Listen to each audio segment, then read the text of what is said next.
চা। ওর জন্য চা এনেছিস? মা বললেন দিতে। এক গ্লাস গরম দুধ আনতে পারলি না? তোদের যে কি কাণ্ড জ্ঞান, ও অসুস্থ। যা চা নিয়ে যা।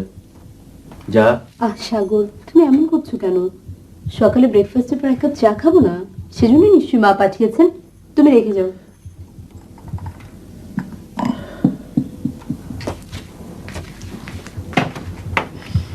সাগর, তুমি এমন করছো যে মনে হচ্ছে আমি মরে যাচ্ছি।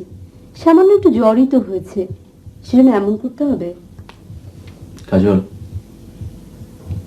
কাজল,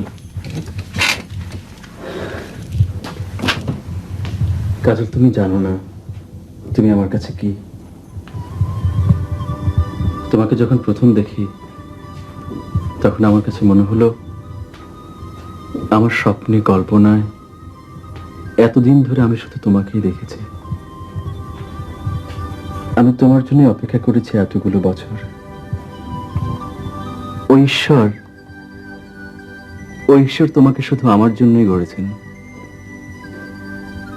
তুমি জানো না কাজল, তোমাকে বলিওনি, আমি প্রতিদিন ইউনিভার্সিটির সামনে গাড়িতে বসে থাকতাম শুধু তোমাকে দেখার জন্য।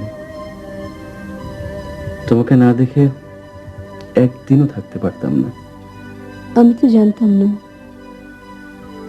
আমার অবস্থা বুঝতে পেরে মা বিয়ের প্রস্তাব পাঠালেন।